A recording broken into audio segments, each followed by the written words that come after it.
Universal design creates environments and products that can be used and accessed by everyone, considering everything from accessible spaces to neurodiversity. By creating this way, how can we support a more equitable and efficient use of resources, contributing to a more sustainable future? That's what we're here to discuss at this mixed roundtable with Modulyss.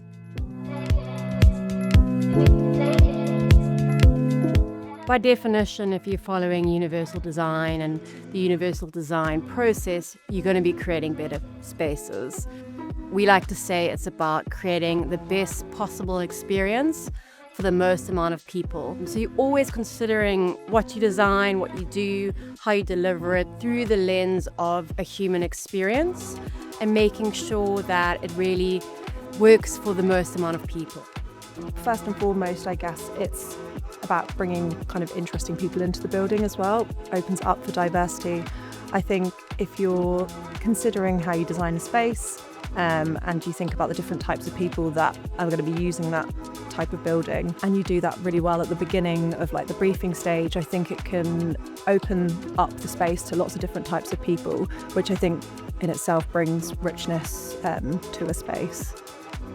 I'd say universal design and sustainability are really inherently linked because they both have a really key focus in designing for tomorrow and not just for today. So by that I mean universal design would consider adaptability and flexibility to make sure spaces are suitable for all users, and so would sustainability. So things like designing in layers, designing with resilience and durability in mind are both key for both of those aspects, which is why they weave together in a really lovely way.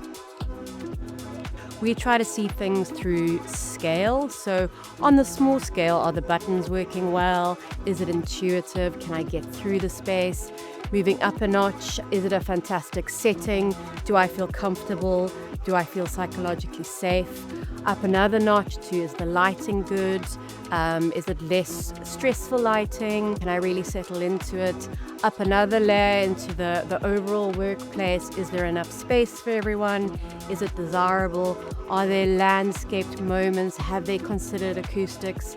Up another level to the building itself. Can I get in? Okay. Up another level to the location or the neighborhood. Is it a good place where I can get, food? Can I do my grocery shopping? Can my lifestyle be looked after? And can I get there safely as any kind of individual? It's definitely building in flexibility as well, isn't it, for clients? I think one of the things we always do is I guess at the beginning is approach the brief in terms of what the client needs and maybe where the project's going to be in 10 years. But you're right, I think it totally depends on what they're looking for in a solution, but building in flexibility, whether that is through, partitions that can move or flooring that can easily be rolled up and recycled, or whatever that flexibility might be, is super important for future proofing the building in some way.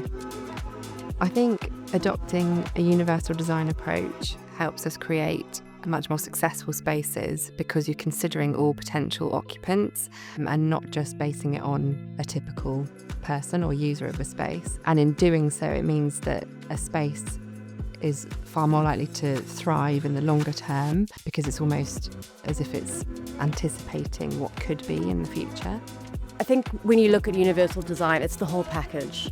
So you can't look at it without sustainability. You can't look at it without wellness. You can't look at it without materiality. It's a space where you can be included, you have equity, you have access, and you have community.